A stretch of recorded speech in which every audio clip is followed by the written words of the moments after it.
Sacrifício, sempre costumo dizer que o cordeiro é perfeito e o sacrifício é eficaz.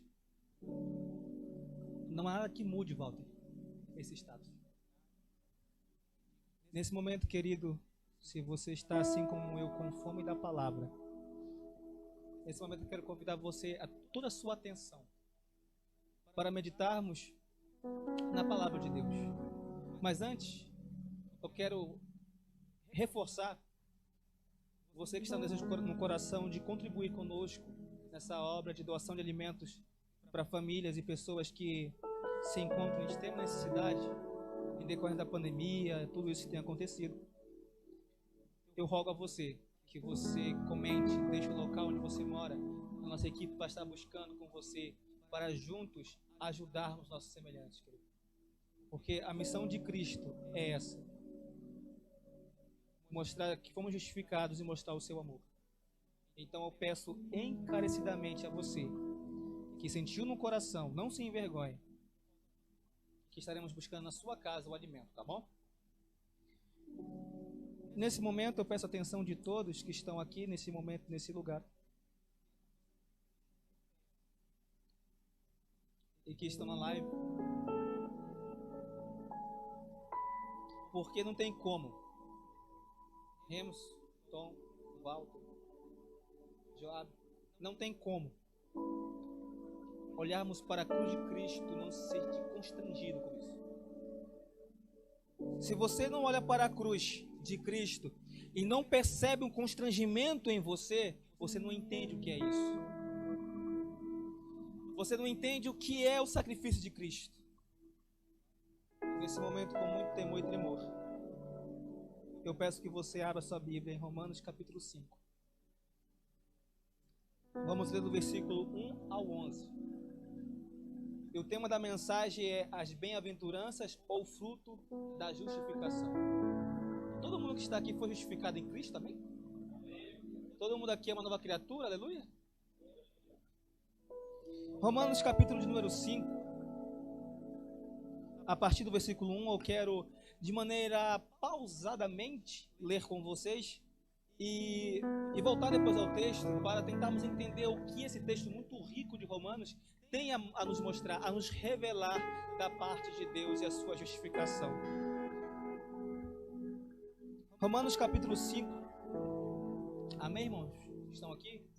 Encontraram aí Romanos capítulo 5? Quero que você acompanhe comigo.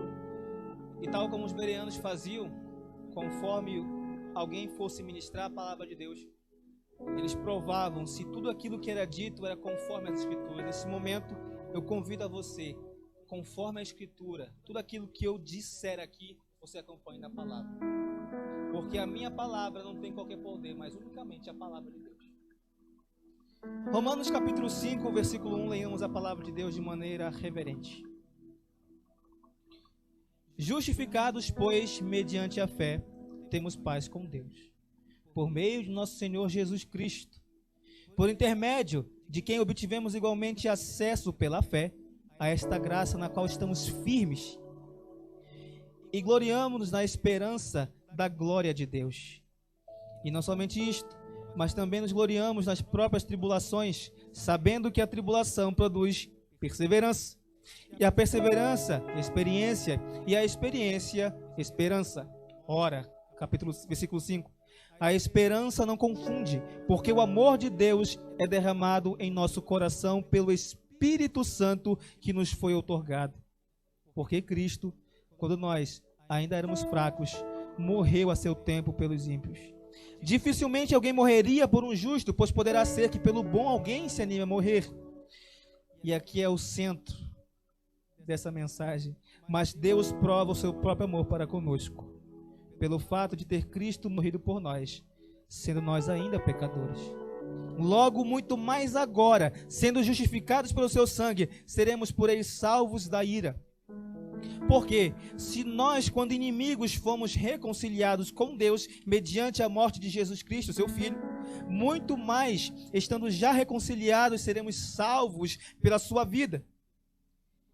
E não apenas isto, mas também nos gloriamos em Deus por nosso Senhor Jesus Cristo, por intermédio de quem recebemos agora a redenção.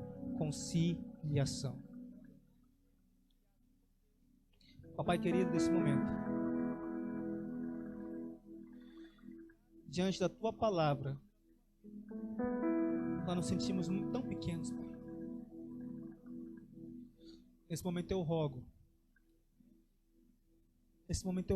Papai querido, que caia sobre nós com o espírito de sabedoria e de revelação, Deus.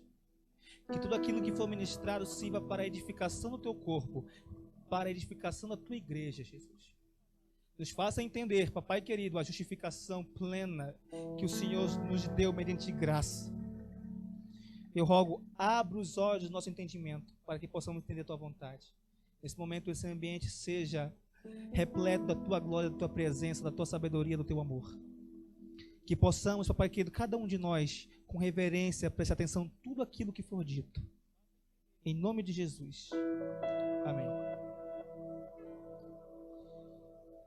Queridos, eu estava em casa, meditando acerca da pandemia que estamos passando, de um momento ruim, um momento causticante, um momento em que não está legal. E eu em casa meditando, perguntando para Deus que tipo de mensagem eu poderia trazer à sua igreja através dessa live. E eu me perguntava sempre, Senhor Jesus, eu não tenho qualquer coisa para dizer, mas eu peço que o teu Espírito Santo coloque no meu coração aquilo que é para ser dito. E eu estava lendo Romanos, nós fazemos estudo, o Roninho, o Remus, o Christian estão aqui, o Walter.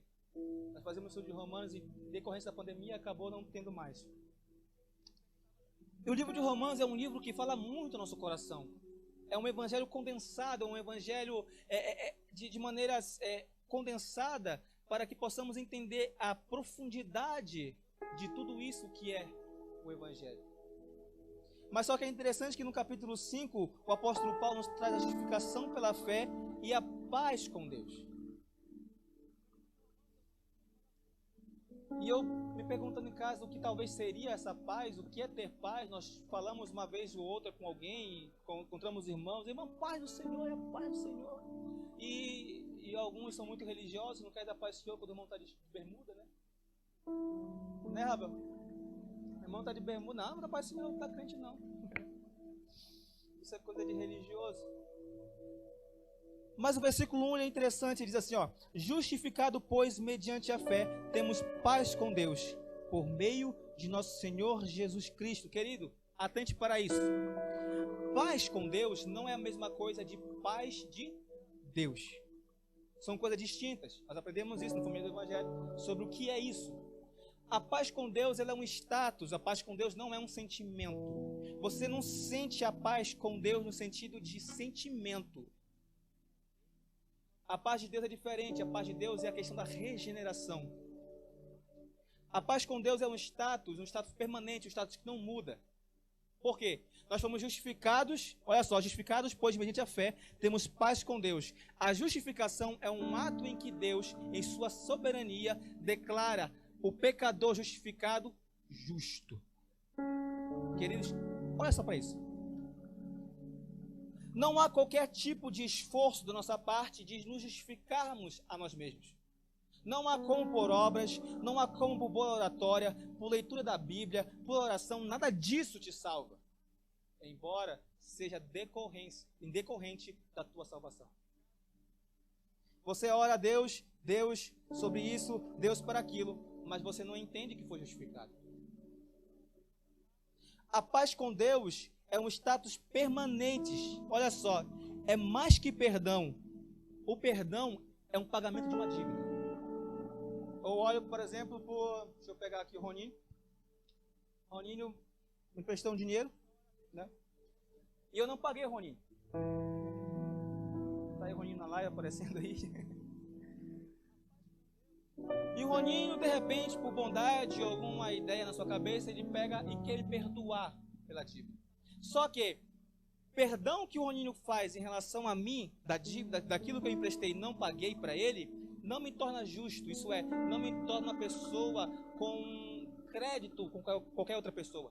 Não me torna uma pessoa de credibilidade, por assim dizer. Porque Roninho teve que me perdoar, porque eu não paguei para ele. Então, perdão é um pagamento de dívida. A justificação é muito maior que um pagamento de dívida. É mudanças de status. Deus, escute bem, Ele muda teu status de pecador, embora você seja, para justo. Ele te chama de filho. E isso é uma coisa que exubera. Porque qualquer esforço nosso para tentar conquistar a justificação não procede. Mas unicamente da parte de Deus, mediante Jesus Cristo, nós somos justificados pela cruz do Calvário. É interessante que Colossenses capítulo 2, versículo 14 e 15 diz assim: tendo cancelado todo o escrito de dívida que era contra nós e que constava de ordenanças, o qual nos era prejudicial, removeu inteiramente, encravando na sua cruz. Escute, querido, a justificação, ela não somente te perdoa, mas ela muda teu status para filho. A justificação em Cristo não somente te dá perdão, mas te dá um acesso pleno à Câmara do Rei. Não há como olhar para isso e não se alegrar com o tamanho feito, querido. Não há como você dizer, não, eu fui perdoado, eu fui santificado, eu fui justificado, mas você não sente no seu interior a paz de Deus. Escute bem. E é uma coisa que eu quero que você atente para isso. A paz com Deus, ela é um status permanente, ela não muda. Como isso? Tem uns que pensam que cada vez que pecar e pecamos, isso é uma coisa que nós temos que ter em mente, nós somos pecadores, nós pecamos. Mas nós somos o quê? Um pecador justificado. É diferente. Então, escute bem. Há pessoas que, por alguma coisa na sua cabeça, pensam que esse status pode mudar. Eu pequei hoje, caramba, eu já não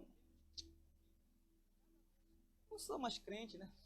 Não sou mais cristão, perdi minha salvação. Por quê? Porque esse sentimento, quando você peca, gera em você não um afastamento da paz com Deus, mas unicamente da paz de Deus. Porque quando você peca, você já não sente mais o Espírito Santo. Você se sente sujo, mas você não perde o status de paz com Deus. Por quê? Porque você não conquistou esse status, foi Ele. Escute bem para cá, atente para isso. Porque se a justificação fosse pela tua força, pelo teu esforço, se você fosse justificado e tivesse paz com Deus, se fosse da tua parte, isso não ia durar 1 hora, irmão. 2 horas não duraria no máximo. Por quê? Porque em algum momento nós iremos pecar. E se a paz com Deus depende unicamente do meu esforço, já não é justificação, é esforço próprio.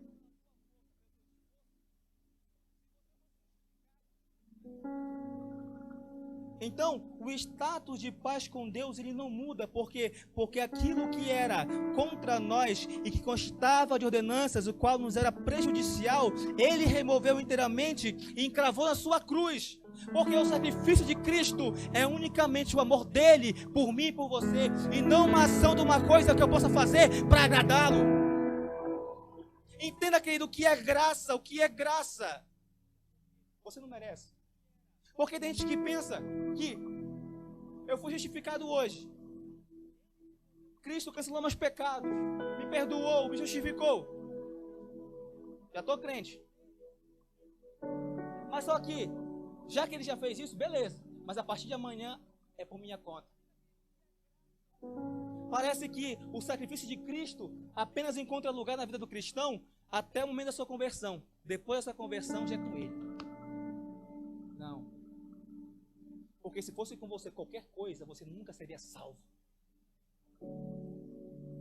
O sacrifício de Cristo, ele é tão poderoso que ele resolveu o problema no passado, teus pecados, do presente e do futuro. Porque o Evangelho, Cristo Jesus, fez um caminho para nós.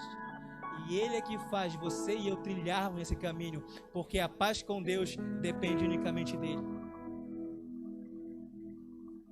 Então entenda, paz com Deus, eu não perco, porque é um status permanente. Mas o que eu perco quando eu peco? A paz de Deus. Eu já não sinto mais alegria, eu já não sinto mais prazer na presença. Por quê? Porque eu pequei. E eu penso que unicamente, a única coisa que pode me justificar é eu fazendo alguma coisa para Deus, para tirar esse peso da minha consciência.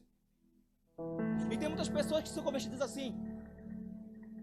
Fez o que fez no mundo, fez o que fez ainda crente, faz alguma coisa deplorável e pensa que, não, para me conquistar de novo a minha salvação, a minha graça, a graça de Deus, eu tenho que fazer alguma coisa. Não! Não é assim que é o Evangelho.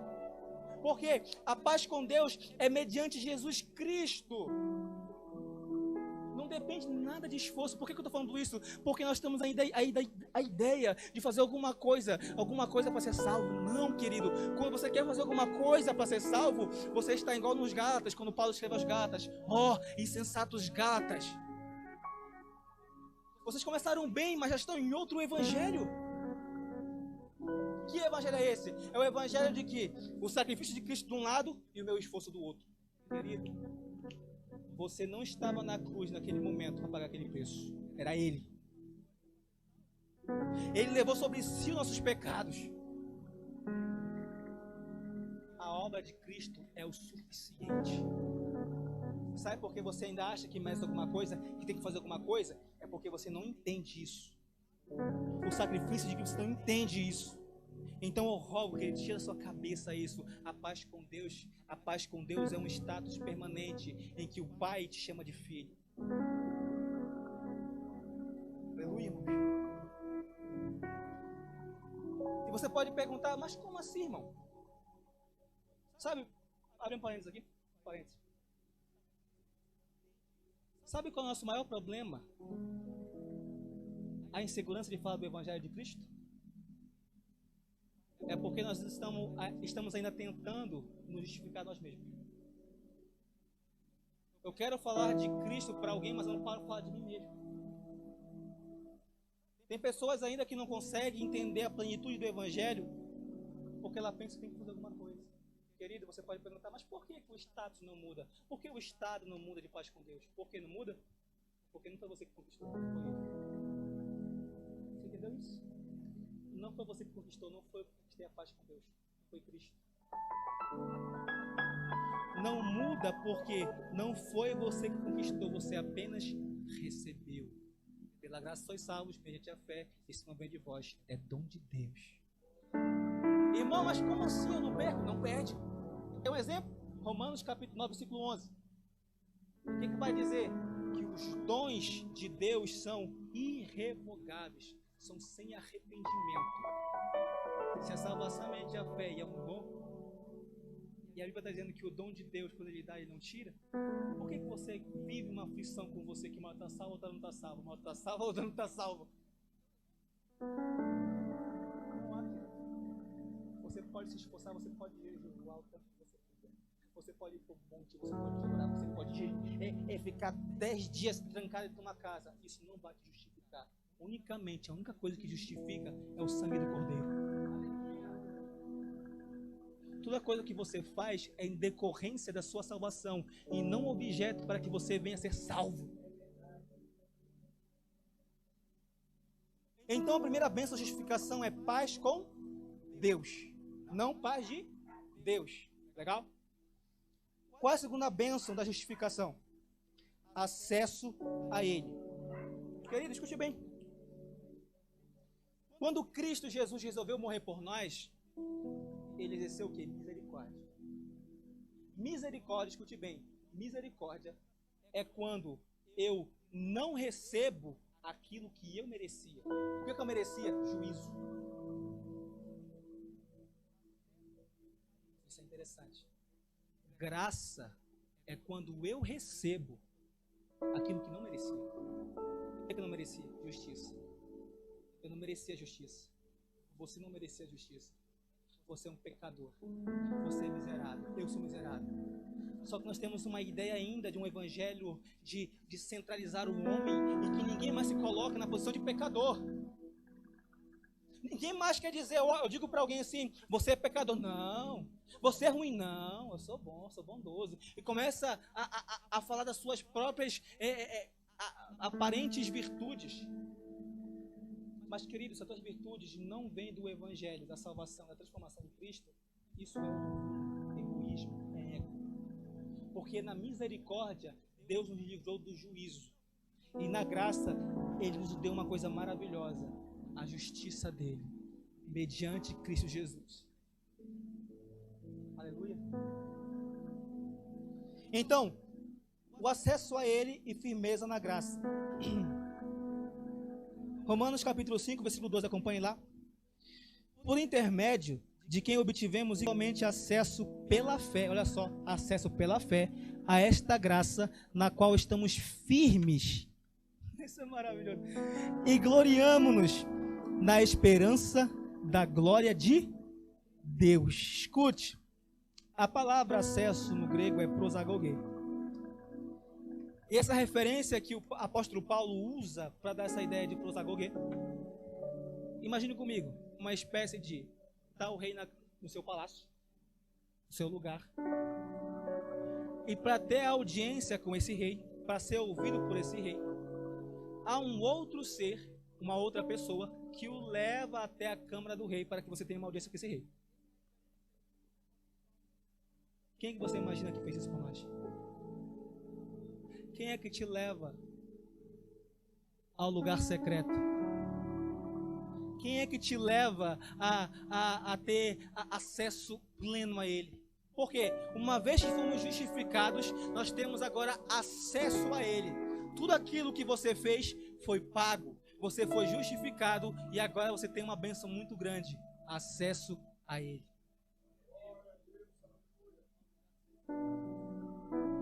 E esse acesso, essa introdução foi executada por Cristo Jesus. E quando você tem agora esse acesso, uma vez justificado, você tem paz com Deus e você tem acesso a Deus, você tem uma coisa muito interessante na sua cabeça, escute bem. Agora que você tem acesso a Ele, você já não mais marca a hora para ter momento com Deus.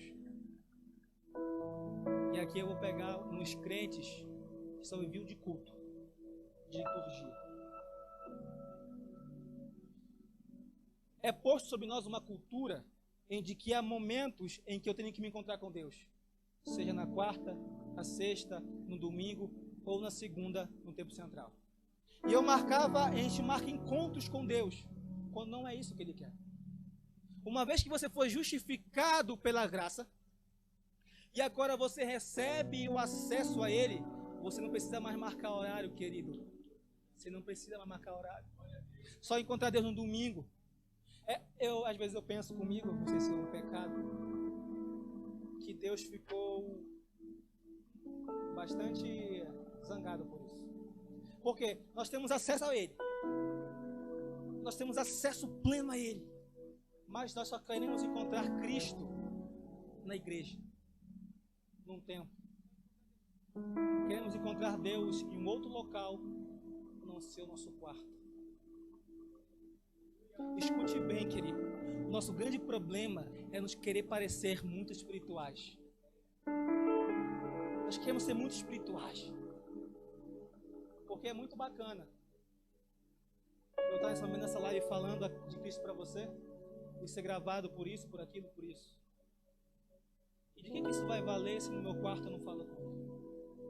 De que vai valer você parecer no seu Facebook o mais inteligente da Bíblia, colocar versículos bíblicos e obra e bater foto, tá entregando cesta básica, se você não tem com Ele um acesso no seu quarto, querido, um acesso a Ele? Não marque mais encontro com Deus. Não fique marcando encontro com Deus. Eu vou te encontrar agora domingo. Não, domingo acho que ele não está tão zangado comigo. Ele sabe que domingo é o dia que eu vou encontrar Ele. Não. Nesse momento você pode encontrar Ele na sua casa. No seu trabalho você pode falar com Ele. Na tua faculdade você pode falar com Ele. Por que, Abel? Porque agora tem um acesso pleno a Ele. Se eu for justificado, eu tenho paz com Deus e eu tenho agora acesso a Ele. O Espírito Santo me leva a ter uma comunhão plena com Ele.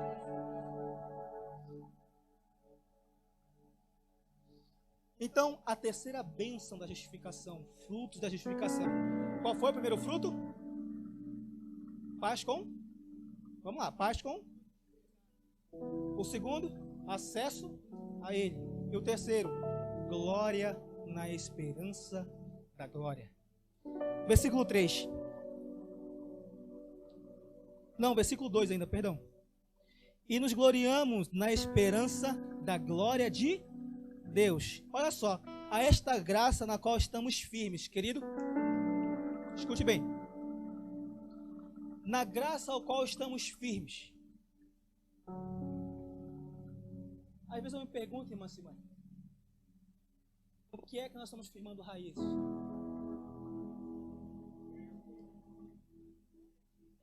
Eu me pergunto, sabe, no que é que a gente está tendo firmeza de fato? Porque meu coração dói, gente, falando isso. Porque eu conheço muita gente que pela pandemia foi afetada. Porque a firmeza dele, como está aqui na Bíblia, não estava na graça de Deus, estava no seu desempenho, no seu esforço, naquilo que ele achava até a ideia de Deus, que Deus ia fazer todas as suas vontades, que Deus sempre ia tratar ele como um chuchuzinho dele, que Deus sempre ia tratar ele com, ai meu Deus, que Deus nunca ia mandar uma tribulação para ele, que ele era o centro de Deus, que era o ponto fraco de Deus. E a Bíblia está dizendo aqui, ó, pela fé a esta graça na qual estamos firmes, no momento de tribulação, a única firmeza que temos é na graça de Deus. Não é no meu trabalho, não é no meu intelecto, não é naquilo que eu desenvolvo na igreja, não é naquilo que eu digo aqui de maneira persuasiva, mas é unicamente a firmeza na graça de Deus.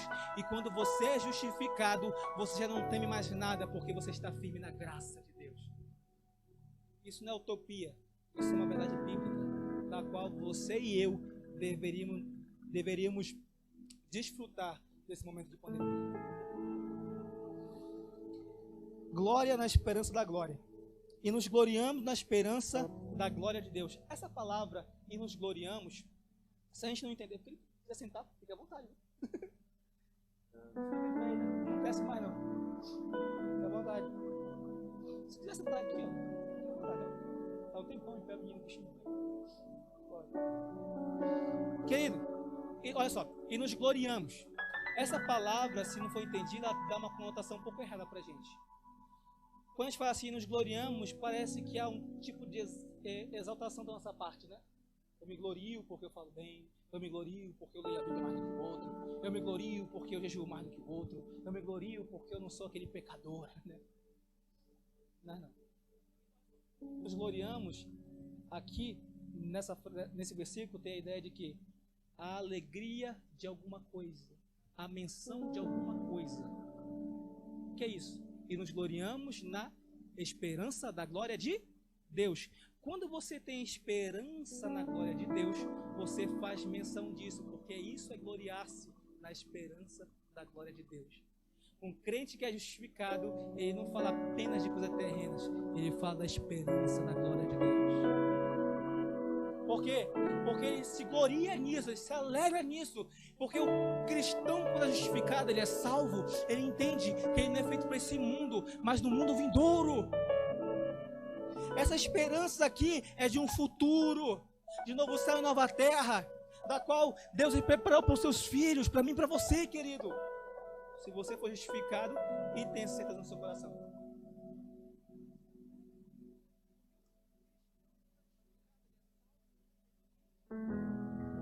Aleluia. E o que é essa glória na esperança da glória? Essa palavra é do grego elpis, quer dizer mais ou menos o seguinte: certeza carregada de esperança, confirmada pela experiência. Deu para entender mais ou menos? Não, né? Vamos lá. Certeza confirmada na esperança, ou carregada de esperança e confirmada na experiência. O que isso quer dizer? É que o crente, quando é justificado, quando ele passa a ser uma nova criatura, ele tem uma certeza carregada de toda a esperança. Esperança na Bíblia e no grego, ela não tem a mesma conotação no português. Você diz assim, eu tenho esperança que ele mude. Você não está convicto daquilo, você diz, eu espero que ele mude, né? Vamos pegar um exemplo mais claro. Ontem foi dia 12, né? Dia dos namorados, né? E teve os encarnados aí que estavam no Facebook chorando, com inveja um do outro. Vou pegar aqui um exemplo de uma figura assim que... Imagine que Carisvaldo... Você chega pro Carisvaldo e fala assim: Carisvaldo, você tem namorada? Ele fala que não. Não tem. Mas aí, você espera um dia ter e fala: olha, eu tenho esperança. Mas ele fala assim: olha, eu tenho esperança. É uma confirmação, uma certeza? Sim ou não? Não. Mas na Bíblia, quando fala sobre glória, na esperança da glória, ela fala de uma certeza carregada de esperança, confirmada pela experiência. Você tem experiências com Deus, que a esperança da glória de Deus é maior que a tua tribulação. Não tem no grego, na bíblico aqui, a esperança não tem qualquer conotação de dúvida. Você tem certeza. Você sabe que isso é verdadeiro. Porque a esperança que nos é colocada em nosso coração não é de nosso desempenho, nosso esforço, é unicamente de Cristo. E Cristo nunca falha com a sua palavra. Ele nunca falha. Só que o que fazemos? É que por uma falha nossa, nós colocamos em risco toda a doutrina. Aqui a Bíblia está muito clara sobre paz com Deus, mas pelo meu pecado, eu não ponho em dúvida a minha justificação, eu ponho em dúvida a doutrina. Você pega e eu falo assim: cara, eu pequei, perdi minha salvação. Então a salvação se perde. Aí você pega e julga a doutrina e não o teu comportamento. Porque é muito mais fácil responsabilizar alguma coisa do que eu dizer que sou pecador. E aqui a esperança é interessante, continuamos. E não somente isto, mas também nos gloriamos nas próprias tribulações. A quarta bênção, glória nas tribulações. Escute bem, isso aqui é importante.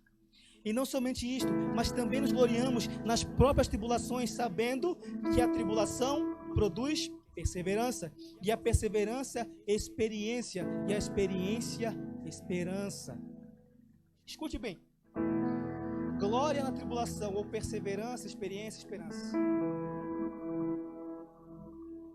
Você se perguntou por que a pandemia está aí? Você se perguntou por isso?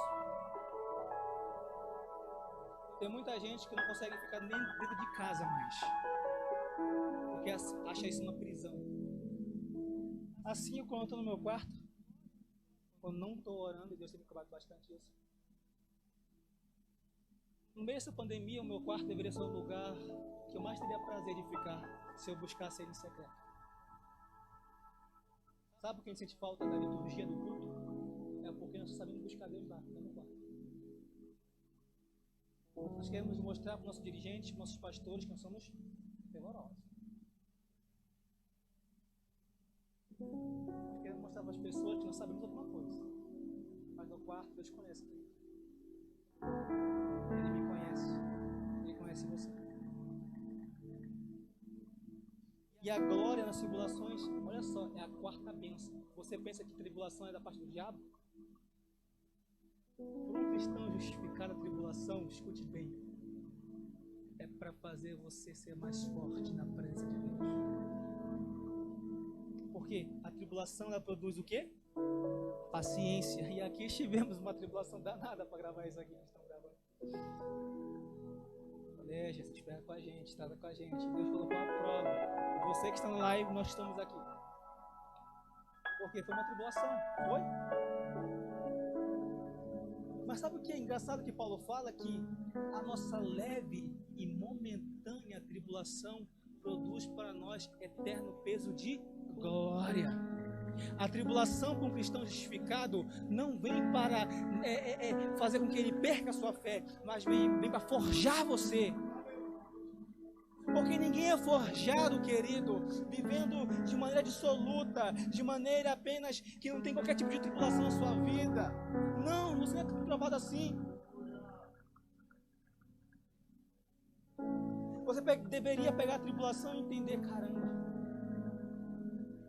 é aqui que Deus quer tratar comigo. Porque a tribulação, escute bem, ela não é uma correção divina, ela não é uma punição divina, perdão, mas é a correção do foco. Escute bem, a tribulação para crente justificado não é uma punição divina, é mais uma correção de foco. Por que está dizendo isso, irmão? Se você parar para prestar atenção, a igreja brasileira, ela perdeu o foco. Talvez você perceba isso em você mesmo. Você perdeu o foco. Como assim eu perdi o foco? Porque estávamos tanto prestando atenção na liturgia, no congresso de jovens, e trabalha para cá, trabalha para lá, e isso aqui, isso não. Nós esquecemos do nosso coração adorar aquele que é digno. Isso pesou para a gente. Querido, escute bem, a tribulação, ela vem para retirar do seu coração algum ídolo. Como assim ídolo? Eu sou crente. Será? No que você crê? Eu acabei de falar firmeza na graça. A pandemia pegou, cortou todo mundo pela canela e mostrou realmente o que você estava firme. A tribulação vem para tirar de nós algum ídolo, alguma coisa que em nós não está resolvida. Por quê? Porque na tribulação Deus está nos testando, não porque Ele não sabe, mas para mostrar a você que não é como você pensa que é as coisas. Que ídolo na tribulação, essa pandemia que está acontecendo, Deus quer tirar do teu coração. Você precisa tirar do seu coração. Que ídolo é esse?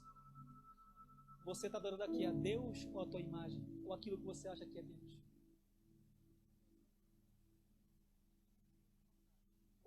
Quer ver um tipo de ídolo? Um ídolo que tem muito no nosso meio. É que nós olhamos para uma pessoa e nos comparamos com ela. Eu sei o quanto sofri. Eu olho para o Ravel de exemplo, olho para o Ravel e digo, ele não sofreu mais do que eu. E isso se torna uma obra e um ídolo no nosso coração. Achar que Deus deve abençoar mais a mim, que sofri mais do que o Ravel. Tem gente que se gloria nisso, irmãos. Tem gente que se gloria na tribulação, não porque ela vem para nos forjar, mas caramba, eu sofri mais.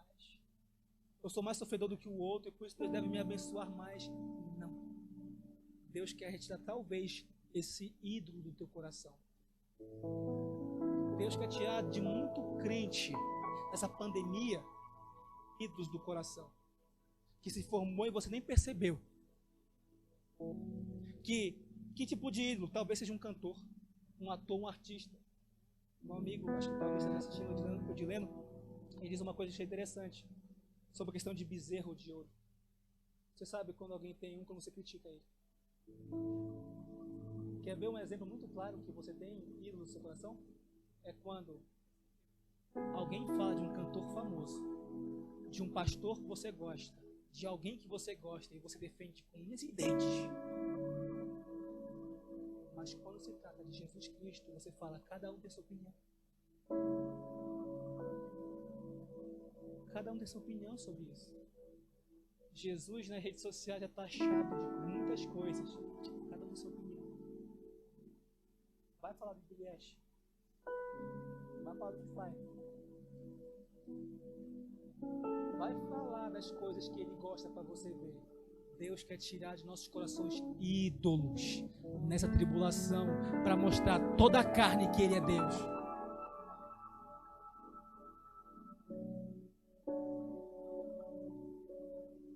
A tribulação é a correção do foco e não a punição. Não há condenação ou ira da parte de Deus, uma vez que fomos justificados. Não trate a tribulação como uma perseguição de Deus em relação a você. Não trate isso. Não trate a tribulação, porque eu fiz algo, Deus está me punindo por isso. Não.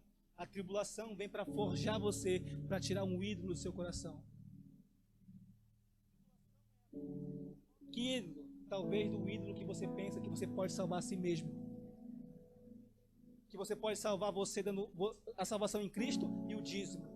O sacrifício de Cristo e uma oferta. O sacrifício de Cristo e eu ajudar com uma cesta básica. Não. É Cristo suficiente. Olha só. Tribulação nos é posta para arrancar de nossos corações alguns ídolos. O Covid-19. Vamos pegar o exemplo mais claro, né? A pandemia. Eu não quero ofender ninguém. Eu não quero aqui mandar indireta. Mas as pessoas que estão aqui no meio, quantos de vocês não viram nas redes sociais, grupo de mensagem, WhatsApp, com tal de que se você encontrar um cabelo na Bíblia, você faz um chá e você melhora do Covid? Vocês viram isso? E um bocado de crente, muitos crentes, correram para isso. O que a tribulação está nos provando? Que nós estamos correndo atrás de ídolos. Deus não é teu ídolo, Ele é teu Senhor, Ele deve ser adorado. Não há qualquer coisa, não há óleo ungido que possa ser mais forte que o sacrifício de Cristo. Não há cabelo com negócio de água que é mais forte que esse sacrifício. O sacrifício de Cristo é poderoso, querido. Porque nós fomos justificados por Ele. Você não merece, eu não mereço. A tribulação, o Covid-19 está para tentar colocar você no foco. No foco de quê? De que é a vontade dEle. A igreja, ela passa por momentos de que está muito exaltada, que está muito bem amparada. Ela se explica. Você vê avivamento na história, grandes avivamentos, é precedido por alguma coisa que aconteceu para que Deus manifeste seu avivamento em nós. Porque escute bem, querido, avivamento. Escute bem. Avivamento não é você ficar falando em línguas estranhas toda hora.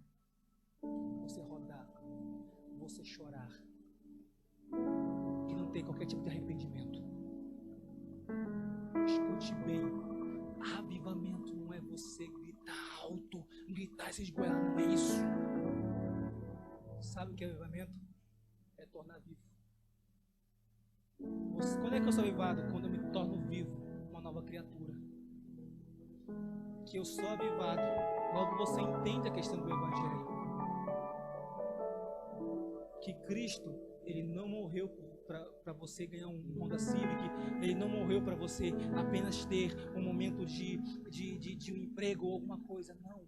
Ele morreu para te dar vida e vida em abundância. E a tribulação está aqui para tirar de nós ídolos. Avivamento, querido, é você ser vivo, ser parecido com Cristo. Eu não sei você, mas eu quero que nesse momento o Cristo me torne avivado. Porque eu tinha uma ideia totalmente errada do que era isso. Por que adianta falar em línguas, gritar, pular, rodar? Eu sou transformado, querido.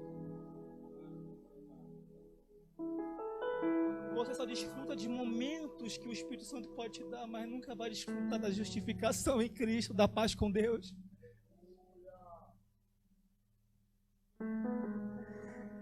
Colossenses capítulo 1, versículo 26 diz assim: o mistério que estivera oculto dos séculos e das gerações, agora todavia se manifestou aos seus santos, aos quais Deus quis dar a conhecer qual seja a riqueza da glória deste mistério entre os gentios, isto é, Cristo em vós, a esperança da glória. O avivamento é quando você tem no seu coração Cristo, a esperança da glória.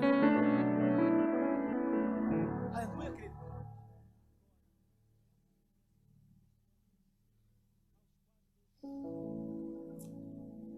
A quinta bênção, a experiência do seu amor. Vou pular aqui apenas versículo 6. Porque Cristo, quando nós ainda éramos fracos, morreu a seu tempo pelos ímpios. Olha só, porque Cristo, quando éramos fracos, quando você era apenas um pecador miserável, jogado, largado as traças, Ele morreu ao seu tempo pelos ímpios. Quem são esses ímpios? Você e eu. Dificilmente alguém morreria por um justo, pois poderá ser que pelo bom alguém se anime a morrer. É muito fácil eu defender a vida de alguém que faz o bem para a sociedade.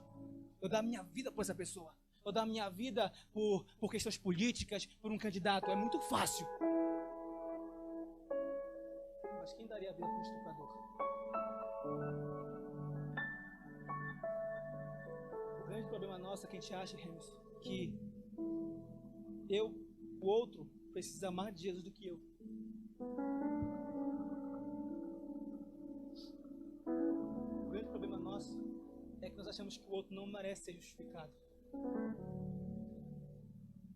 Irmão, está defendendo o bandido? Não estou. Mas pensa comigo, cada um de vocês aqui. Se não fosse Cristo na tua vida, que tipo de blasfêmia você na sua mente não faz com Deus? Hein? Se não fosse a graça de Cristo, o que você seria? Se Deus não tivesse te salvado, o que você seria hoje? O que você estaria fazendo uma hora dessa? Se não fosse Ele ter te salvado? Porque Cristo, quando nós ainda éramos fracos, Ele morreu a seu tempo pelos ímpios. Que amor é esse que excede todo entendimento, cara? Que amor é esse que leva sobre si toda a nossa culpa e nos justifica perante Deus, nos faz ter acesso com Ele, glória na esperança, glória na tribulação. Que amor é esse? E que nos faz experimentar o seu amor mediante o Espírito Santo. Que amor é esse? Olha só o versículo 8. Mas Deus prova o seu próprio amor para conosco pelo fato de ter Cristo morrido por nós, sendo nós ainda pecadores. Querido, quando Cristo morreu por você, você era pecador e você continua sendo, mas justificado. Mas escute, quando você peca e quer barganhar com Deus, não, eu pequei, agora eu vou fazer alguma coisa para me voltar com a salvação para mim de novo. Querido, quando Ele resolveu te salvar, você já era pecador, você não merecia. Por que agora você iria merecer alguma coisa? Porque agora, por algum tipo de obra tua que você faz, você deveria merecer a glória, a graça dele. Tire da sua ideia qualquer tipo de mérito e viva a justificação em Cristo e a paz com Deus. Porque, mas Deus prova o seu próprio amor, querido. Olha só, Deus prova o seu próprio amor. Eu pergunto a vocês acham realmente que Deus precisava provar alguma coisa para eles? Ele precisa provar alguma coisa? Mas a Bíblia estava sendo enfática. Mas Deus prova o seu próprio amor para conosco. Querido, Deus não prova o amor dele quando te dá um emprego. Deus não prova o teu amor, o amor dele quando você ora lá no seu quarto. Eu sei que você ora por uma varoa. Deus não prova o amor dele quando ele te dá a bênção, um carro zero. Ele não prova o amor. Ele prova onde?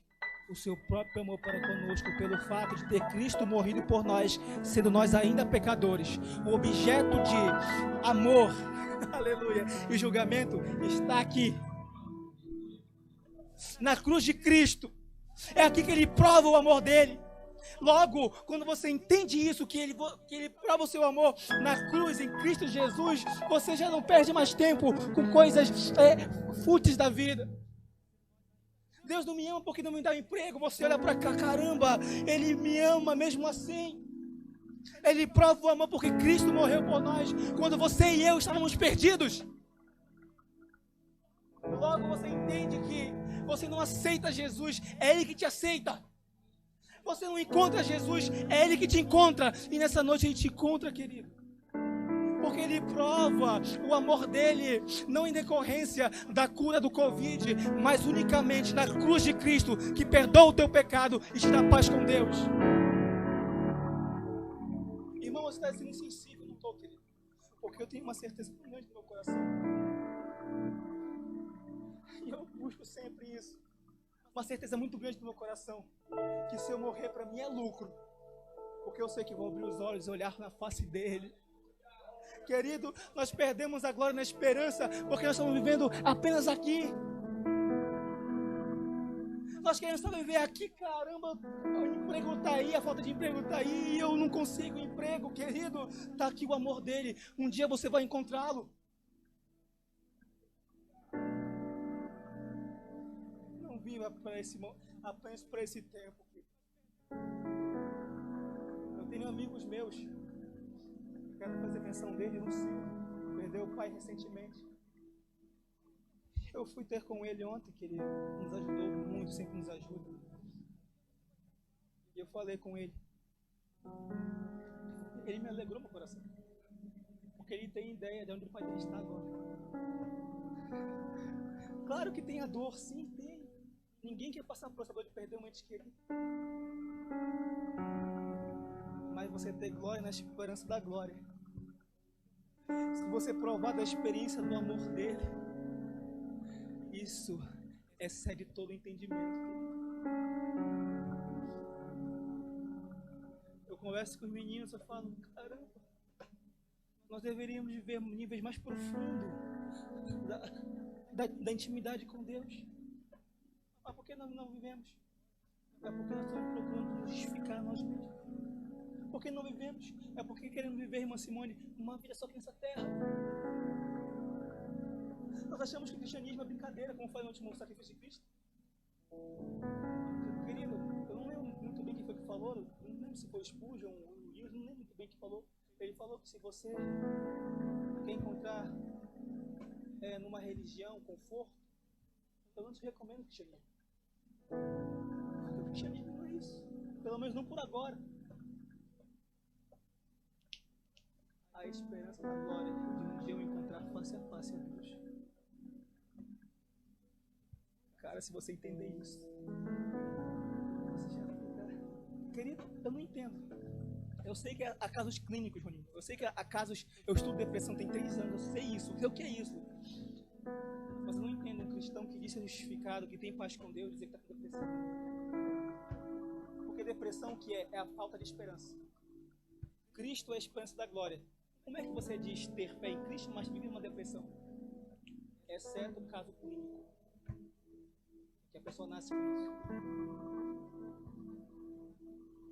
Mas é impossível não olhar para o sacrifício de Cristo e não se sentir constrangido com tamanho amor. O apóstolo Paulo afirma: o amor de Cristo nos constrange. Querido, se você vive numa depressão tão profunda na sua vida, alguma coisa que está falhando na sua vida, ou a justificação, ou porque você não entende o acesso que tem com Ele, que você precisa de outras pessoas ali com você, ou que você não entende que você tem a glória na esperança da glória, ou que você não entende que a tribulação ela não está aqui apenas para te punir, mas está aqui para mudar o teu foco, tirar o ídolo do teu coração. Que ídolo é esse? A depressão. Porque as pessoas começaram a adorar a depressão. Eu sou mais depressivo que o outro. Coloca no Facebook o Bart Simpson lá, tô chorando. Se corta. Querido, eu sempre digo isso, volto a repetir. Para de se cortar, porque não é o teu ferimento que vai te trazer cura. Unicamente o sacrifício de Cristo. A Bíblia diz, é muito enfática: e pelas suas pisaduras nós fomos sarados. Não é pelo aquilo que você faz no seu corpo, mas aquilo que Cristo fez, recebeu em seu corpo, a ira de Deus, para nos colocar numa posição de justos diante de Deus. O que a Bíblia diz? 1 Tessalonicenses capítulo 1, versículo 10. Ao aguardar do céu o seu Filho, Jesus, que nos livra da ira vindoura. Cristo já te livrou da ira. Viva a paz com Deus, querido, agora. Aleluia. Que horas tem? Aleluia. Estamos chegando, aleluia. Amém, irmão? Vocês estão felizes ainda? Olha só, versículo 9. Logo, muito mais agora, escute, sendo justificados pelo seu sangue, seremos por ele salvos da ira. Acabei de falar. Agora do céu, o seu Filho, Jesus, que nos livra da ira vindoura. Logo, muito mais agora, sendo justificados pelo seu sangue, seremos por ele salvos da ira. Porque se nós, quando inimigos, fomos reconciliados com Deus mediante a morte do seu Filho, muito mais, estando já reconciliados, seremos salvos pela sua vida. Paulo usa a expressão umas 3 vezes, e muito mais agora. O que quer dizer com isso? Que se antes você era inimigo de Deus, o teu pecado ofendia a santidade de Deus, muito mais agora você foi justificado, você tem acesso a Ele e você se regozija na glória da esperança. Por quê? Escute bem, querido. A obra de Adão, o que Adão fez o pecado através de Adão, ele foi muito forte na humanidade, muito forte. E existem 2 cabeças na Bíblia, Adão e Cristo. Ou você anda na obra de um, ou você anda na obra de outro. Escute bem. A obra que Adão fez foi forte, não foi? Entrou o pecado no mundo. Qual é a obra mais forte? A obra de Adão ou a obra de Cristo? De quem? Se a obra de Cristo é mais poderosa, muitas vezes, infinitas vezes mais poderosa que de Adão, por que você vive dizendo que você perde a salvação?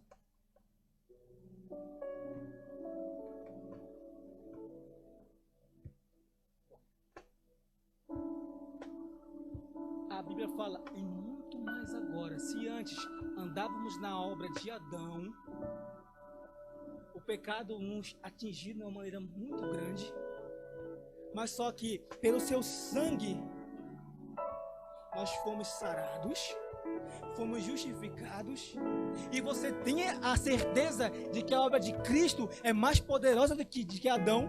Por que você vive uma vida pecaminosa?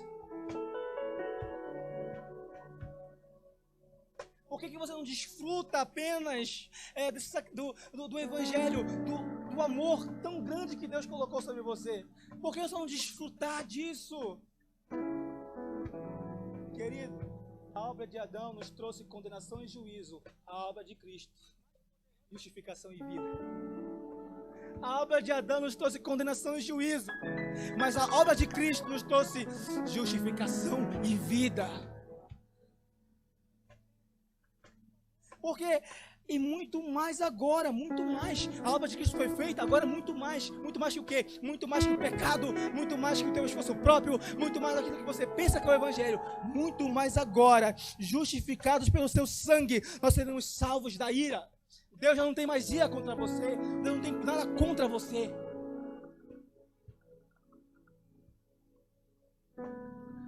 Porque nós fomos inimigos um dia, mas agora fomos reconciliados. Escute, para encerrar, versículo 11. E não apenas isto, mas também nos gloriamos em Deus, por nosso Senhor Jesus, por intermédio de quem recebemos agora a reconciliação. Escute bem. A expressão em latim para religião é religare. Religare é aquilo que conecta, que religa algo que foi perdido, um elo que foi perdido. Escute. Durante a história, os seres humanos escreveram livros e mais livros. Escreveram pensamentos e mais pensamentos. Teologia e mais teologia.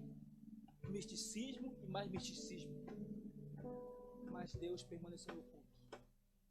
Os seres humanos criaram religiões e mais religiões, tentando religar o que eles perderam. É interessante que o ato de religar a Deus de novo não é por um livro, não é por uma religião humanista, por um pensamento filosófico teológico, é unicamente por Cristo Jesus. Por quê? Porque não depende do meu desempenho, da minha intelectualidade, mas unicamente pelo sacrifício de Cristo. Timóteo escreve, ele é muito claro quando Paulo escreve a Timóteo. Ele diz que Cristo é o mediador entre Deus e os homens. Logo você entende que a religação com Deus de volta não foi pelo teu esforço, foi porque Cristo quis assim. E toda religião, ela oferece um sistema de crença para religar o ser humano. Como? Através de rituais, através de algum tipo de questões ritualísticas, místicas. Você tem que fazer isso numa religião, aí você se conecta, seja o karma.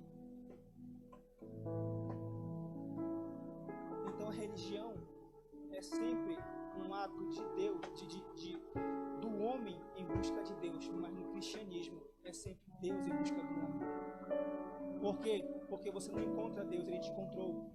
A ovelha perdida, ela não volta unicamente porque o pastor não foi buscá-la. E uma vez que o pastor vai buscar essa ovelha, ela nunca mais se perde. Porque João diz assim, é muito interessante: as minhas ovelhas, ninguém as arrebatará das minhas mãos. Você é a ovelha de Cristo, ninguém pode tomar você dele.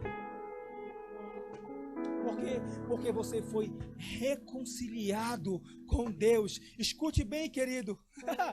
Ora, tudo provém de Deus, que nos reconciliou consigo mesmo por meio de Cristo e nos deu o ministério da reconciliação, a saber que Deus estava em Cristo, olha só, reconciliando consigo o mundo, não imputando aos homens os seus pecados, e nos confiou a palavra da reconciliação. Escute, foi por meio de Cristo Jesus que você e eu fomos reconciliados com Ele. O elo que outrora Adão perdeu com o pecado, Cristo recuperou na cruz para nos fazer santos, irrepreensíveis, povo seu, sacerdócio real, nação santa e povo adquirido. Não foi você que pegou esse status, foi Ele. E eu me alegro muito, eu estou aqui muito alegre por isso. Por quê? Porque agora eu vivo não somente a paz com Deus, mas a paz de Deus, porque eu entendo